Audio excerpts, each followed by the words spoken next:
Nono Repórter. Boa noite a todos. Sejam bem-vindos ao Jornal Nono Repórter. Na edição de hoje conheceremos um pouco mais sobre a vacina. Agora é com você, Péricles. Olá pessoal, eu sou o Péricles e você já parou para pensar como que uma vacina é feita? A vacina foi criada em 1796 por Edward Jenner e desde então se tornou um instrumento fundamental em nossa sociedade. Tudo começa na fase exploratória, onde, após identificar o agente causador da doença, se avalia dezenas e até centenas de moléculas para se definir a melhor composição da vacina. Aqui agora, nós nos encontramos na fase pré-clínica, que, após a definição dos melhores componentes para a vacina, realiza-se testes em animais para comprovação dos dados obtidos em experimentos in vitro. Após a fase pré-clínica, vem a fase clínica, que é a testagem do produto em seres humanos, se dividindo em 3 fases. A fase 1, onde são realizados testes em poucos voluntários com o objetivo principal de validar a segurança do produto e da eficácia em gerar respostas do sistema imunitário.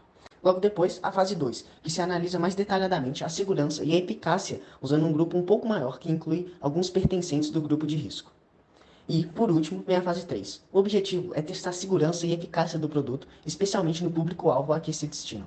Mesmo depois da aprovação, a nova vacina continua sendo monitorada em busca de eventuais reações colaterais. Se obtiver sucesso, a vacina é submetida às autoridades regulatórias e acontece a produção em larga escala. Agora, de volta aos estúdios, vamos explicar alguns conceitos. Por isso, trouxemos aqui Casimiro. O método científico refere-se a um aglomerado de regras básicas dos procedimentos que produzem o conhecimento científico. Esse conhecimento se dá através da observação de um fato, a identificação do problema, a elaboração de uma hipótese de resolução e a realização do experimento. E, por exemplo, para ter certeza de que uma vacina funciona, é necessária a aplicação desse experimento, que acontece da seguinte forma. É criado um grupo teste e um grupo controle. O grupo controle é aquele que não sofre nenhuma intervenção, serve como elemento de comparação com o grupo teste, no qual é introduzida alguma alteração. Tudo isso ocorre enquanto as condições do grupo teste são mantidas iguais às do grupo controle, possibilitando explicar as diferenças eventualmente constatadas, e no final do experimento convalidando ou não a hipótese testada.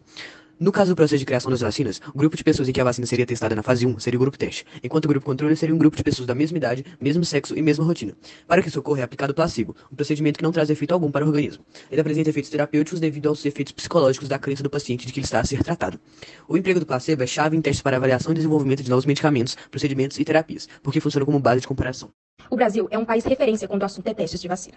A produção de inúmeras vacinas no exterior ou em parceria com grupos de pesquisa brasileiros foram testadas no Brasil antes de sua aprovação, pois a população brasileira é uma boa amostragem para tais testes. Geralmente o Brasil é um país que apresenta altas taxas de transmissão de doenças, por ser um país emergente, com sistema de saúde pública que muitas vezes não é capaz de atender às altas demandas, além dos inúmeros problemas sociais associados à pobreza, que muitas vezes não permite à população mais carente acesso à informação correta. Agora convidamos os doutores formados em Harvard para nos falar um pouco mais sobre o assunto de maneira técnica. Boa noite, telespectadores. Meu nome é Bruna e agora iremos apresentar alguns dados e explicaremos o que são esses conceitos relacionando-os através de fórmulas.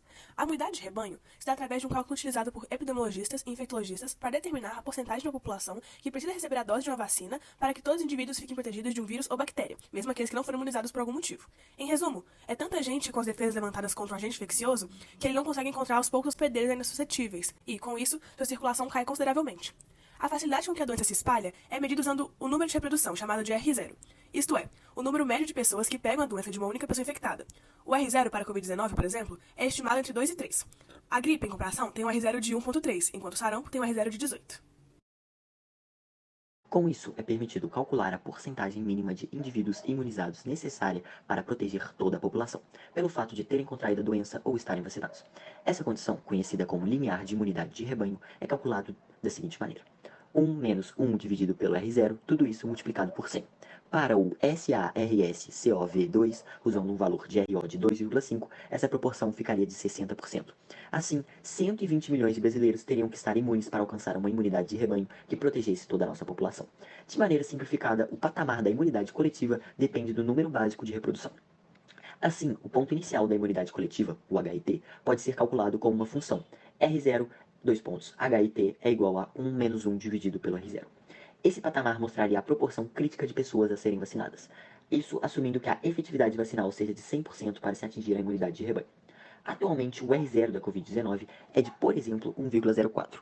Atualmente, no Brasil, 58,2% da população está completamente imunizado, enquanto 73,6% tomaram pelo menos uma dose da vacina. Algumas outras pesquisas de outros países propunham a imunidade de rebanho inicialmente como 70%, porém, os cálculos feitos levavam em consideração uma vacina com 100% de eficácia e não consideravam outras variantes. Sendo assim, a imunidade de rebanho atualmente estaria mais próxima dos 90%, o que, através de estudos, é considerado inatingível com as vacinas e diretrizes de vacinação atuais. Uma pesquisa divulgada pela rede ABC e pelo jornal The Washington Post revelou que 33% dos adultos norte-americanos não querem se vacinar contra a Covid-19, e 57% dessas pessoas que se recusaram a receber as doses são republicanos. Além disso, 79% desses alegam que não correm risco de ficarem doentes por conta da Covid-19. Uma das saídas encontradas pelo governo de Joe Biden foi inserir premiações de armas e dinheiro para as pessoas que vacinassem. A pandemia nos Estados Unidos estava descontrolada entre a população, porque medidas de prevenção contra o vírus foram flexibilizadas pelo governo estadunidense, chegando até o desuso da máscara em alguns dos estados do país. No Brasil, atualmente, a vacinação vem controlando o número de casos e a população, em sua maioria, é a favor da vacina, pois enxergam ela como a única forma de sair da tão temida pandemia. Além disso, é a visão de figuras importantes do nosso país sobre a vacina. E o nosso jornal se encerra por aqui. Espero que tenham gostado. Uma boa noite a todos.